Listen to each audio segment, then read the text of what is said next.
Hola mes compas poderosas, bienvenue dans une nouvelle vidéo, je suis trop contente de vous retrouver. Excusez-moi des cheveux mouillés, mais j'ai eu l'inspiration de cette vidéo sous la douche, donc je me suis dit let's go, même s'il y a du bruit, même si pas énormément préparé, let's go pour la tournée parce que en vrai c'est pépite. C'est une vidéo c'est un thème que j'ai eu en tête suite à un call que j'ai effectué pour le prochain Surfority.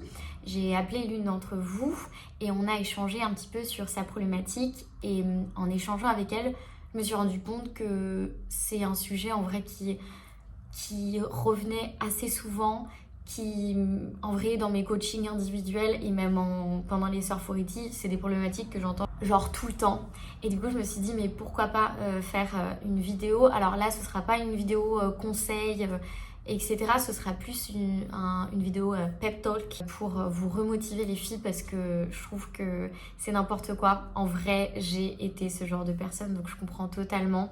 Mais je sais que voir ce genre de vidéo avec des personnes qui me disent à quel point c'est n'importe quoi ce que je fais, bah ça m'aide beaucoup. Donc let's go, je suis là pour vous donner un maximum de pep talk, de motivation à fond pour qu'en fait on arrête totalement d'être dans cette vibration là. Alors laissez-moi vous expliquer un petit peu déjà quelle est la problématique de cette Queen Poderosa et en quoi c'est une problématique en fait. Bon, je pense que vous allez vous en douter vous-même et vous allez sûrement même vous reconnaître. Mais en gros, alors c'est une Queen Poderosa qui approche de sa trentaine, qui a envie, comme la société nous l'a indiqué, de se poser. Et donc, c'est une période dans laquelle elle fait pas mal de dates, elle rencontre pas mal d'hommes dans l'objectif d'une relation sérieuse. Ce qui se passe, c'est qu'à chaque fois, elle m'expliquait qu'à chaque fois, elle a ce même schéma de répétition qui est que, en vrai, elle a l'impression que tout se passe bien et les mecs la ghostent.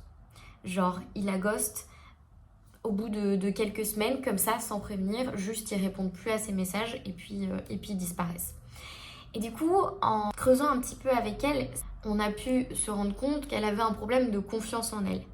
Et cette confiance en elle qui lui manquait, elle se traduisait pendant les dates en elle ose pas parler avec le mec et en fait elle passe tout son date à l'écouter.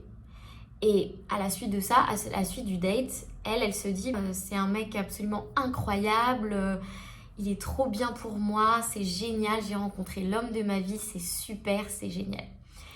Et du coup en fait les mecs en face, généralement dans les schémas de répétition qu'elle avait, ils ont tendance à pas forcément poser des questions eux, de leur côté. C'est toujours la même chose, ils lui posent jamais de questions et elle en fait elle ne fait que en poser, s'intéresser à fond dans eux, dans leurs hobbies, etc. Et ça fait que elle est persuadée à la fin du date que c'était un date de ouf. Sauf qu'en échangeant un petit peu avec elle, pour moi ça ressemble pas à des dates, ça ressemble à des rendez-vous que tu as avec ta star préférée. Clairement ton comportement c'est d'être une grosse fan, genre ou d'être une journaliste face à une star. Du coup, ce qu'on peut analyser, c'est qu'effectivement, elle n'a pas confiance en elle, mais en plus, elle a tellement envie d'être en couple qu'elle est capable de se comporter comme une journaliste ou comme une fan, juste pour se dire, comme ça, peut-être qu'il va m'aimer. Il va pas trop en apprendre sur moi. Et le fait que je lui montre énormément d'intérêt, il va être hyper intéressé. Et non, en fait, c'est pas possible. Cette meuf-là, j'ai échangé avec elle et c'est une meuf absolument incroyable. Elle a un parcours de vie qui est absolument super inspirant, mais elle a tellement pas confiance en elle qu'elle est capable d'être une petite story alors que ça devrait être la Beyoncé du date. Tout ça pour se dire, comme ça, je vais trouver un mec. Et de manière générale, c'est un peu le problème qui se passe quand on n'a pas confiance en nous et qu'on cherche à se mettre à tout prix en couple. C'est-à-dire qu'en fait, on va passer l'autre avant soi, avant son bien-être, avant ses propres plaisirs, ses propres intérêts. Tout ça parce qu'on a tellement peur d'être seul, tout ça parce qu'on a peur d'être face à soi-même, qu'on a peur de ressentir du vide. Sauf que, en fait, en faisant ça, que ce soit par rapport à cette fille-là et ses dates ou toi, j'en suis sûre, que ce soit dans ta vie perso, c'est-à-dire avec tes relations amoureuses, ou bien avec tes amis, ou bien avec ton travail, la seule chose que tu fais, c'est que tu montres à ces personnes à quel point, potentiellement, elles peuvent te traiter mal. À quel point, toi-même, tu ne te portes tellement pas d'intérêt qu'en vrai, ils n'ont pas besoin de le faire. Et de toute façon, ça ira bien parce que toi, tu as tellement peur d'être seule avec toi-même que tu vas te sacrifier et que tu t'en fous. Tu vas donner, donner, donner. C'est un petit peu le même thème que j'avais fait la semaine dernière sur... Mais là, ce que j'aimerais un peu plus souligner, c'est le fait d'avoir tellement peur de perdre les gens que tu te perds toi-même. Et dans ce thème-là, ça peut très bien être, comme je te l'ai dit, t'as tellement peur de perdre ton travail que tu te perds toi-même, t'as tellement peur de perdre ton crush que tu te perds toi-même, ou de perdre ta meilleure amie hyper toxique qui arrête pas de te rabaisser, et du coup tu te perds toi-même. Et à un moment, en 2024, si tu veux entreprendre ce changement dont tu veux sérieusement, il va falloir affronter le fait d'être seul. C'est complètement ok d'être seul. Je sais qu'on déteste cette phrase « mieux vaut être seul que mal accompagné », mais en vrai, elle est tellement vraie, elle est tellement simple et vraie que c'est tellement évident que le fait d'être seul te permettra d'avoir tellement plus confiance en toi, parce que si tu continues à rester dans cette relation toxique où la personne ne te montre aucun intérêt, ou bien que tu continues à rester dans ce travail, la seule chose que tu vas faire, dans cette amitié, la seule chose que tu vas faire, c'est te perdre toi-même, potentiellement perdre ta santé mentale, potentiellement perdre confiance en toi totalement. Et alors là, tu peux entreprendre tu peux voir toutes les vidéos YouTube du monde, tu peux lire tous les livres de développement personnel. Si tu n'affrontes pas ça, si tu n'affrontes pas le fait de devoir à un moment de ta vie dire stop, ce genre de comportement, je n'en veux plus. Tout simplement parce que moi, je suis en train d'entreprendre un changement, parce que moi, j'ai envie d'être une meilleure personne. Et être une meilleure personne, ça me force à me séparer de certaines. Ça me force à me séparer de certaines situations qui ne me correspondent plus. Tu ne pourras jamais entreprendre un changement dans ta vie en restant dans la merde dans laquelle tu es actuellement. Donc à un moment, cette meilleure amie ou ces amis de manière générale qui ne font que te rabaisser, ils ne servent à rien. Je sais que tu as peur. Je sais que c'est difficile de passer toutes tes journées seule. Je sais très bien, je vis à l'étranger. J'ai passé pas mal de journées seule. Et pourtant, en vrai, la paix qu'on ressent, la liberté, le temps libre qu'on dispose, il est ouf. Et pendant ce temps-là, tu pourras faire tellement plus de choses que de rester avec ces gens qui ne te permettent pas du tout d'avancer, qui te permettent au contraire de stagner dans ta vie. Parce que, bien évidemment, je sais qu'il y a certaines personnes, tu te dis oui, mais c'est compliqué, c'est mon ami depuis des années, ou c'est mon mec depuis des années, ou c'est un travail que j'ai depuis des années. Mais la seule personne que tu auras pendant des années, c'est toi. Et si tu ne te focalises pas sur toi, ces personnes-là, à un moment ou à un autre, elles en auront marre. Parce que si tu as l'impression que le courant ne passe plus avec ces personnes, potentiellement ces personnes le ressentent. À un moment, c'est ces personnes qui vont entreprendre de se séparer de toi, et toi, tu vas te retrouver seule. Donc autant que tu le fasses dès maintenant, que tu fasses un bon petit tri dans ta life, et que tu acceptes de te choisir toi. Puisque de ta naissance à ta mort, il y a plein de situations, j'en suis sûre, où tu t'es retrouvée seule, où tu t'es dit, ok, là je suis en train de vivre ce moment absolument seule. Et il y a tellement de moments que tu vivras seule. Donc ça ne sert à rien de t'entourer de personnes qui ne te servent plus et qui ne te valorisent plus et te montrent à quel point être en ta présence est quelque chose qui n'est absolument pas incroyable. Par rapport aux dates, je sais que ça fait peur quand t'approches la trentaine, que la société, que Macron t'explique que tu dois concevoir des enfants illico presto. Mais est-ce que t'es pas fatigué de te dire, après que tout est fail, parce que forcément tout va fail, de choisir n'importe qui, tu peux être sûr et certain que ça va jamais réussir. T'es pas fatigué de pleurer pendant des soirs et des soirs chez toi?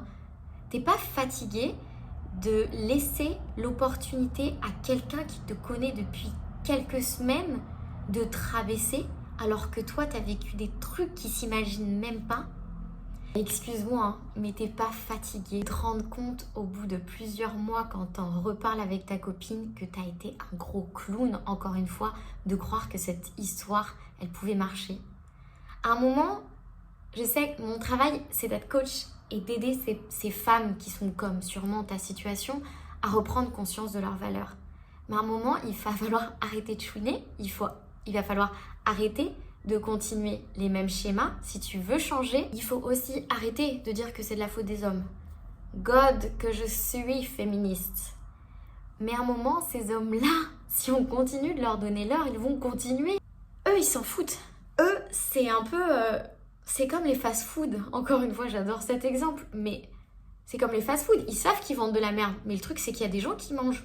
Il y a des gens qui pleurent parce qu'ils n'arrivent pas à perdre du poids, mais qui continuent de manger du fast-food. Et bien là, c'est la même chose. Ces mecs-là sont des fast-food. Et toi qui veux perdre du poids, t'es en train de continuer à en consommer. Alors que, clairement, il existe des mecs qui sont intéressants. Et même s'il n'en existe pas encore, le fait d'arrêter de manger fast-food, peut-être que McDonald's, à un moment, si tout le monde arrêtait de manger fast-food, bah, il se changerait et puis il deviendrait un restaurant un peu plus gastronomique. C'est comme les marques de viande qui se sont rendues compte que bah, y avait de plus en plus de végétariens et qui commencent à investir dans la bouffe végétarienne. Ça s'appelle le boycott. Et à un moment, il va falloir que tu le fasses. Il va falloir que tu arrêtes de donner l'heure à ces personnes-là, que tu te recentres un peu plus sur toi-même et que bah, ces personnes-là, c'est fini. Tu leur envoies des messages. Merci, c'est sympa, tous tes messages à 3h du matin, mais maintenant c'est fini. Je ne veux plus que tu m'envoies des messages. Et comme cette fameuse vidéo, bloque Facebook, bloque téléphonette, bloque. Et c'est tout. Au niveau de ton taf, c'est la même chose. Il faut que tu arrêtes d'aller jusqu'au burn-out. Tout ça parce que tu voudrais avoir plus de reconnaissance au travail, alors que toi, au niveau de ce qui te rend en retour, tu reçois rien et tu sens bien que c'est pas le travail qu'il te faut. À un moment, stop. Tu as des capacités. Si tu es capable de dépasser tes limites, que tu es capable de rendre toujours du travail à des heures pas possibles, que tu es capable de donner sans avoir un salaire incroyable, il existe des boîtes qui vont être genre hyper heureux de t'avoir. À un moment, il faut que tu arrêtes de te dire bah non, mais c'est mon travail et j'ai besoin j'en ai marre, j'ai besoin de reconnaissance. Arrête ça. Arrête de casser les oreilles à tous tes amis. Arrête d'appeler ta mère en pleurant, en lui disant à quel point tu détestes ton travail. Et commence à chercher un travail qui te valorise plus. Tu as besoin de reprendre confiance en toi, sinon tu ne serais pas dans cette vidéo. Tu as besoin de reprendre confiance en ta valeur, en qui tu es. Et tu te connais super bien en plus. Tu sais très bien que tu es capable de faire un travail encore mieux si tu étais mieux payé, avec des bonnes conditions, avec un meilleur cadre de travail. Let's go! Les boîtes, les startups, il y a tellement d'opportunités de travail que en vrai, ça en devient limite, je suis vraiment désolée, mais ridicule que tu restes dans une boîte qui ne te valorise pas, sachant tout ce que tu es capable de faire et potentiellement les diplômes que tu as.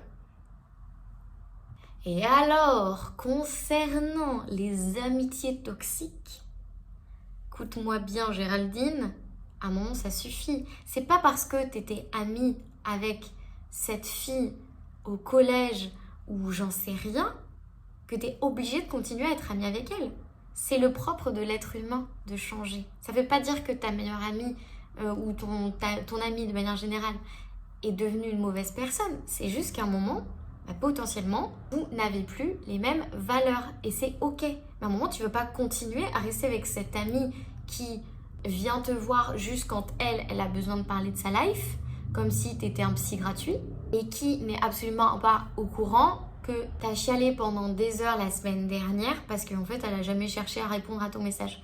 À un moment, ces personnes-là, non, c'est juste plus possible. C'est ok, tu peux toujours garder des liens avec cette personne, c'est-à-dire reprendre contact avec elle tous les 6 mois ou j'en sais rien, lui envoyer des messages. Mais ça ne sert à rien de t'entourer de personnes comme ça. Pendant quelques temps, ça c'est vraiment story time, en arrivant ici, je me suis rendu compte qu'il y avait pas mal de gens qui n'étaient pas alignés à leurs valeurs, qui je sais pas, ils n'avaient pas confiance en eux. Et le fait que je travaille énormément sur ma confiance en moi, mon estime de moi et que thanks God, je connais ma valeur. Et encore, je crois que je la minimise parce qu'en vrai, elle est encore plus ouf. Et bien, ça les saoulait quand en fait, j'exposais clairement mes limites en leur disant « Mais en fait, c'est pas drôle le fait que tu me rabaisses. Mais en fait, où est la blague? C'est pas drôle le fait que tu sois méchant. » Et en fait, j'étais là « Ouais, mais non, mais t'es hypersensible, etc. » Bloc. Ça me sert à rien, ces gens-là. Et en vrai, ça ne devrait te servir à rien. Des gens qui minimisent tes sentiments, des gens qui ne sont pas capables de prendre conscience de la valeur et la chance qu'ils ont de t'avoir à leur côté, et ça sert à rien. La relation humaine enfin le propre des relations humaines, c'est de s'entraider, c'est d'aider à grandir en tant que personne, sinon ça sert à rien. Enfin, si t'as des amis qui, leur seul intérêt qu'ils ont quand ils sont avec toi, c'est de te bullying à fond, et pourquoi faire? Enfin, à ce stade, tu vas à un one-man show, tu te mets en première ligne et tu peux être sûr que tu vas être bully à fond, en fait. Mais ça ne sert à rien de considérer des gens comme ça comme des gens de ton entourage. Non. Bitch, je connais ma valeur, je connais ta valeur aussi. Mais alors là, si toi, tu connais pas la mienne et tu connais pas la tienne non plus, c'est pas mon problème. Ça dégage, bloque Facebook, bloque Instagram, bloque téléphonette. Je sais que ça peut paraître un peu brutal et pourtant, le développement personnel, c'est hyper compliqué. Le fait d'avoir confiance en soi, c'est hyper compliqué. On vit dans une société où depuis petit, on nous compare, on nous rabaisse, on ne nous valorise pas. Et à un moment, le propre d'être adulte, c'est de prendre ses propres responsabilités. Et soit tu décides de continuer à te faire bully de manière générale dans tes relations amoureuses, de te rabaisser dans tes relations professionnelles ou bien dans tes relations amicales ou même familiales. Soit tu décides d'entreprendre ce changement que tu veux parce que en fait, l'heure tourne. À un moment, on n'est pas du tout immortel. Et à un moment, le propre d'une vie, c'est de se dire « Ouais, j'ai kiffé ». Est-ce que tu as envie de te dire à la fin de ta vie, j'ai complètement kiffé ma vie, j'ai trop profité, je suis trop contente? Ou est-ce que tu as envie de te dire, j'étais le gros bolos de tout le monde, j'ai effectué un travail qui m'a empêché de pouvoir avoir une vie personnelle riche et intéressante, ou bien je suis malheureuse en amour et de toute façon, j'ai eu de toute ma vie une malédiction, je le sais, parce que en fait, j'ai une tante qui, elle aussi, a un problème en amour et je crois que c'est familial. Est-ce que tu as envie de te dire, j'ai passé ma vie entourée de gens qui ont toujours été méchants avec moi?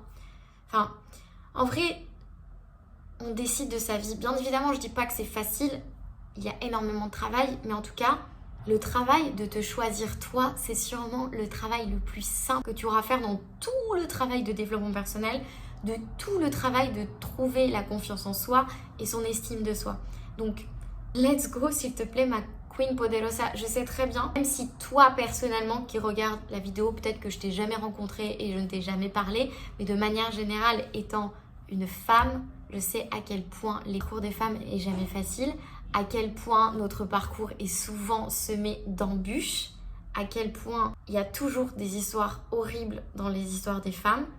Et donc, à quel moment tu décides que d'autres personnes qui ne te connaissent pas, qui n'ont jamais vraiment pris le temps de te connaître, parce que bien évidemment que s'ils avaient pris le temps de te connaître, ils te valoriseraient à fond. Mais après, il va falloir aussi que tu apprennes à te connaître et que tu valorises ces points-là.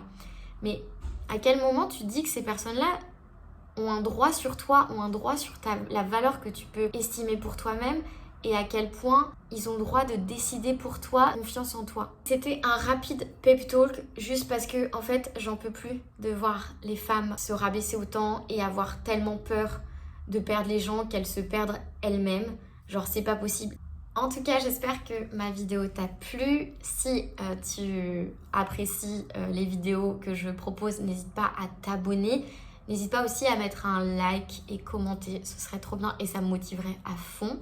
Tu peux me suivre sur Instagram et sur TikTok à Anitajna et également mon séjour Surfority. D'ailleurs, il reste encore quelques places pour avril et mai. Donc n'hésite pas, si tu as besoin de plus d'informations, tu trouveras le lien dans la description. Et si tu veux juste échanger avec moi parce que y a plein de choses qui ont fait écho en toi et t'aimerais échanger avec moi, je fais également des coachings individuels. Échanger de tout ça sur Instagram, sur mon site internet, tu peux prendre des rendez-vous. Et voilà, je te fais plein de bisous. Ciao!